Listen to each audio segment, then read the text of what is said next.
एक मित्र ने पूछा है, सच्चा गुरु कैसा होता है?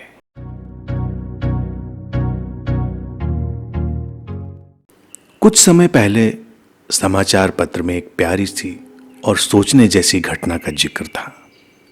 उत्तरी कर्नाटक के एक गांव में यल्लावा नाम की 22 वर्ष की एक महिला थी जो 9 महीने की गर्भवती थी।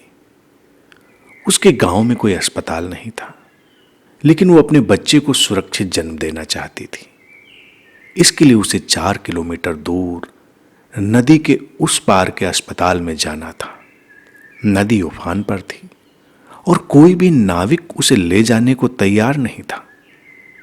लेकिन उस महिला ने अपने दिल की सुनी और साहस करके उफनती नदी में छलांग लगा दी। हालांकि उसे तैरना भी नहीं आता था।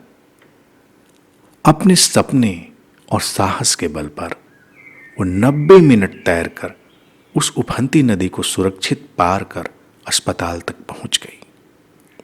ये घटना हमें स्मरण दिलाती है हमारी आध्यात्मिक खोज की। हम अपनी खोज में जब कुनकुने से होते हैं और जानते भी नहीं कि क्या खोजना चाहते हैं, तब हम तैरने की अनेकों विधियां सीखने की कोशिश करते हैं। अर्थात तरह तरह के ध्यान, साधना, शिविर इत्यादि की व्यर्थ की चोचलेबाजी में पड़े रहते हैं। तमाम तरह की सर्कस हम ढूंढते हैं, उससे गुजरते हैं, उसमें शामिल होना चाहते हैं। या फिर नाविकों से अर्थात गुरुओं से मनुहार करते रहते हैं उस पार पहुंचा देने की। और नाविक भी बेचारे नदी के उफान से घबराए रहते हैं। ऊपर की घटना में तो जो उस महिला की मैंने बताई, उसमें तो नाविकों ने उस महिला को मना कर दिया उस पार ले जाने से। लेकिन जीवन की नदी के किनारे गुरु बनकर जिन नाविकों ने डेरा डाल रखा है, वो तुम्हें कभी मना नहीं करते। वो तो बस तुम्हें उपाय पर उपाय बताते चले जाते हैं।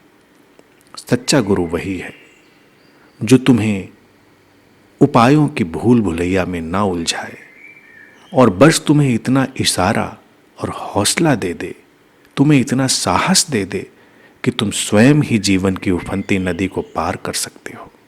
हाँ, इशारे भी तब तक काम नहीं आते जब तक तुम अपने भीतर पल रही परम संभावना के प्रति बेहद, बेहिसाब और बेशर्त प्रेम से न भरे हो।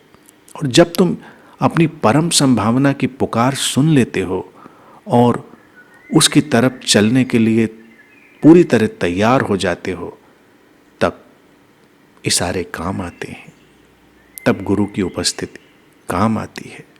सच्चा गुरु तुम्हें पैर उधार नहीं देता, तुम्हें अपने पैरों पर चलना सिखाता है।